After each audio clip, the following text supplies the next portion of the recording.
Dear students अस्सलाम वालेकुम। बच्चे इस चैप्टर का last topic and next topic जो हैं जो कि आज हम पढ़ेंगे दैट इज़ लेज़र या लेज़र, जो कि ये कितने टर्म्स का मजमुआ है 1 2 3 4 5। अब लेज़र की ये चीज़ है, क्योंकि इस चैप्टर में हम एक्साइटेशन एंड डी एक्साइटेशन पढ़ रहे हैं और फिर एक्साइटेशन एंड डी एक्साइटेशन के दौरान जो एनर्जी रिलीज़ होती है उन रेडिएशन के बारे में हम डिस्कशन करते हैं। तो यहाँ पे अब एक नया टॉपिक जिसका नाम है लेज़र, ये भी एक्साइटेशन से रिलेटेड टॉपिक है। इसमें लेज़र टर्म जो है it stand for light amplification by stimulated emission of radiation. यहाँ पे आप लोगों के पास इसका इन्होंने डिफिनीशन लिखा भी है। The term laser is abbreviation of light amplification by stimulated emission of radiations. अब laser actually it is a device, ठीक है, that emit light through a process of optical amplification based on the stimulated emission of radiations. हमारे पास laser एक ऐसा device होता है जो कि वो लाइट एक ऐसी प्रोसेस से गुजारता है कि इसमें ऑप्टिकल एम्प्लीफिकेशन होती है। और ये ऑप्टिकल एम्प्लीफिकेशन कैसी होती है? स्टिमुलेटेड एमिशन ऑफ रेडिएशंस से होती है।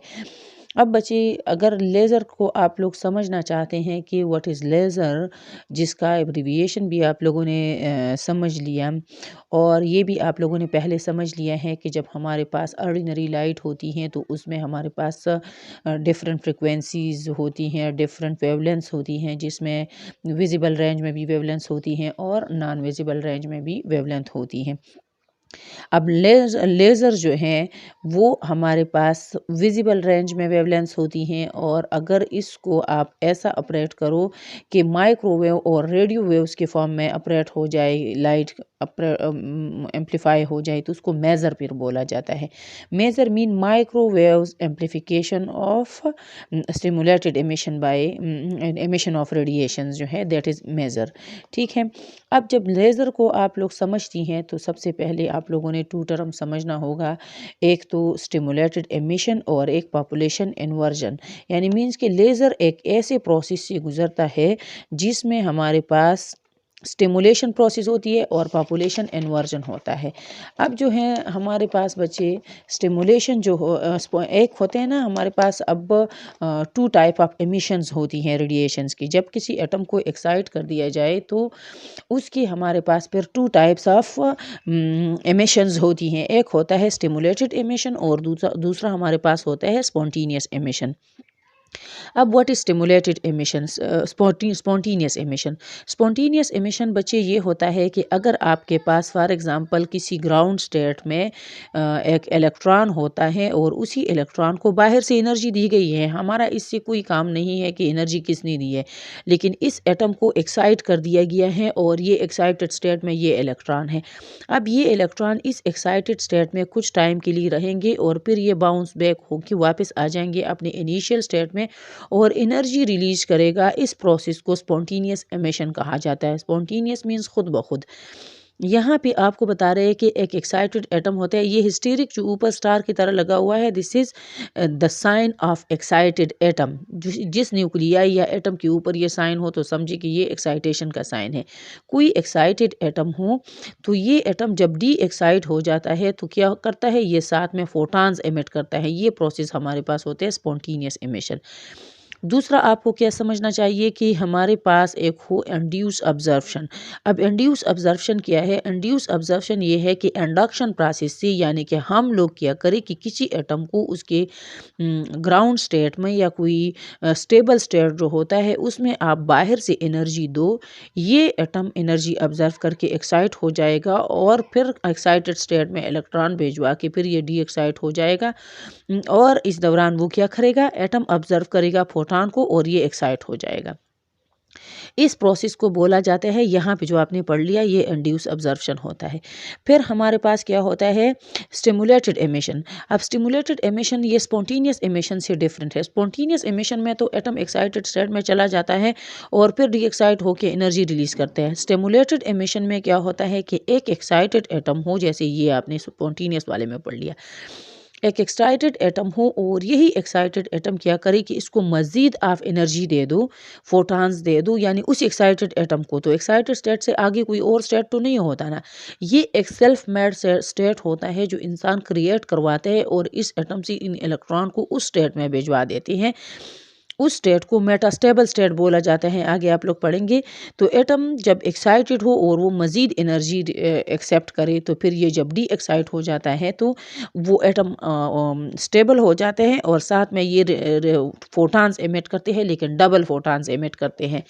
इन डबल फोटॉन्स को बोला जाता है लेज़र लाइट, और वो जो है विजिबल रेंज में होती हैं और उस बाकायदा उसका रेड कलर का लाइट जो है वो एमिट हो जाता है।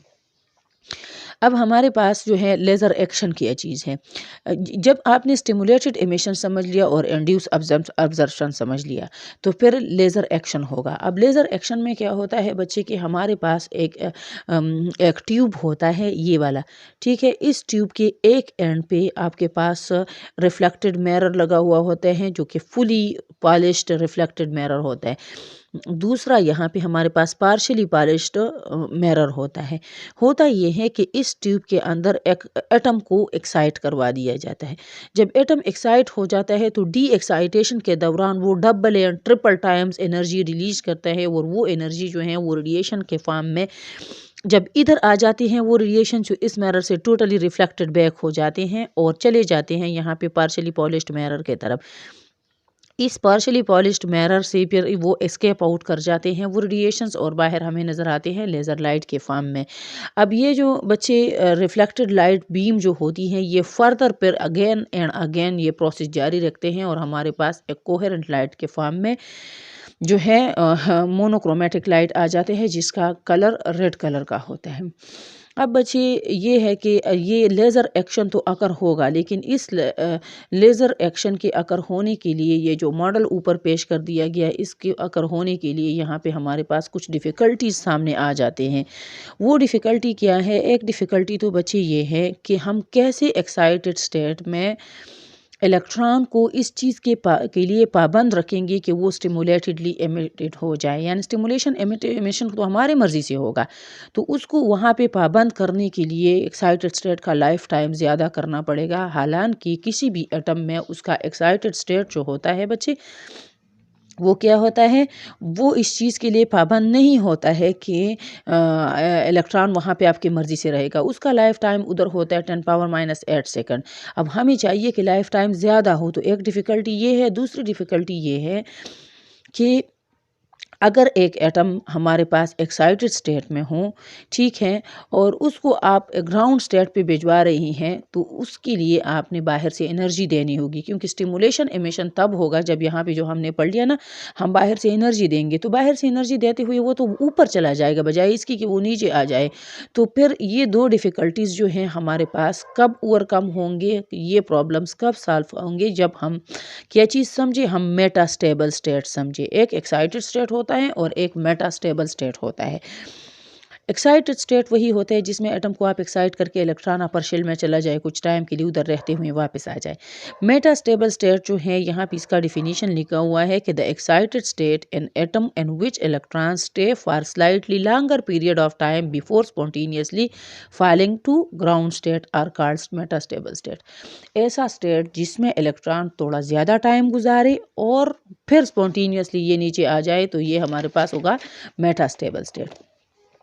अब बच्चे एक्साइटेड स्टेट का डीके टाइम दिया हुआ है कि 10⁻⁸ सेकंड है, और मेटास्टेबल स्टेट का डीके टाइम दिया गया है 10⁻³ सेकंड।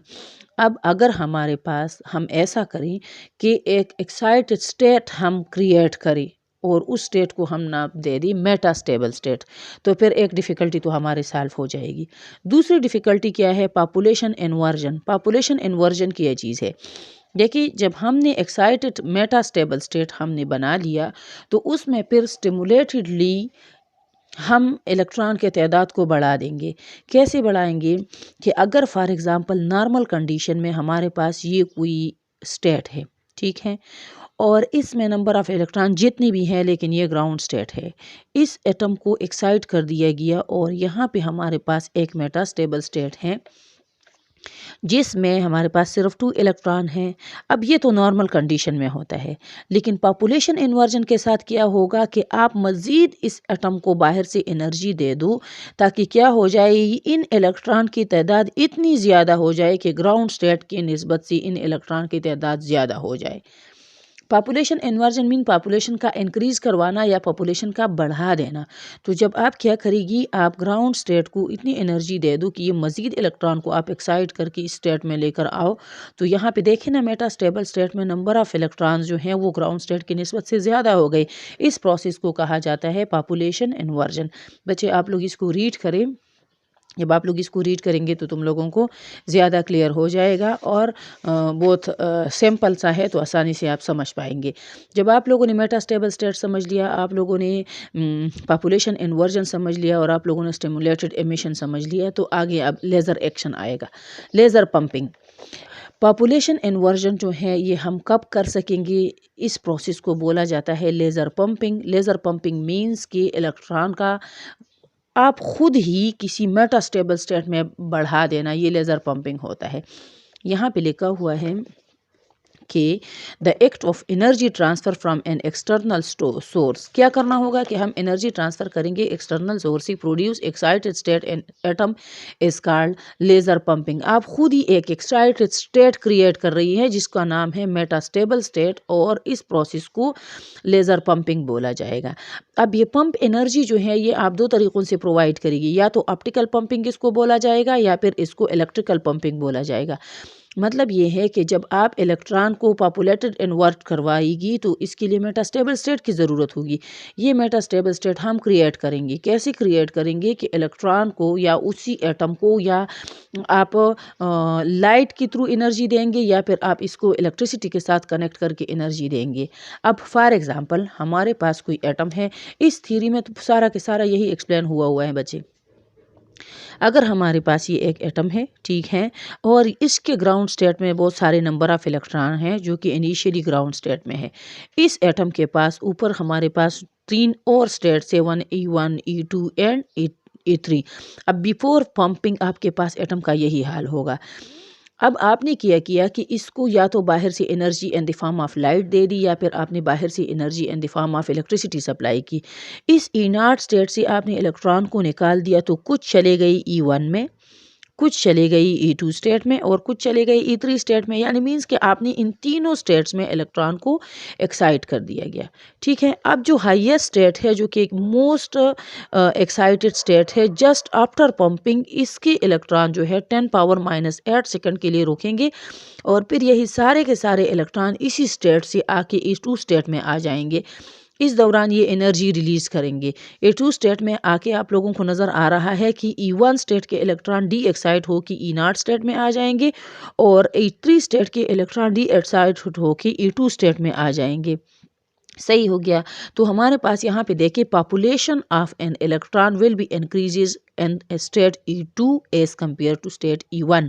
ये तीनों एक्साइटेड स्टेट्स हैं, लेकिन इस स्टेट में तो ज़्यादा टाइम के लिए नहीं रहे, वापस आ गए। इसमें भी ज़्यादा टाइम के लिए नहीं रहे, वापस आ गए। ये भी खाली हो गया, ये भी खाली हो गया। यहाँ पे आपने पॉपुलेशन खुद ब खुद इंक्रीज़ कर दिया। इस प्रोसेस को लेज़र पंपिंग या population inversion by laser pumping बोला जाएगा। अब बच्चे, जब हमने क्या किया, हमने पॉपुलेशन इन्वर्जन भी करवा दिया, फिर क्या होगा, हम इस तरीके से अब लेज़र प्रोड्यूस करते हैं। तो लेज़र के प्रोडक्शन के लिए हमारे पास तो बहुत सारे जो हैं तरीक़े हैं। एक है लेज़र हमारे पास हीलियम नियॉन लेज़र।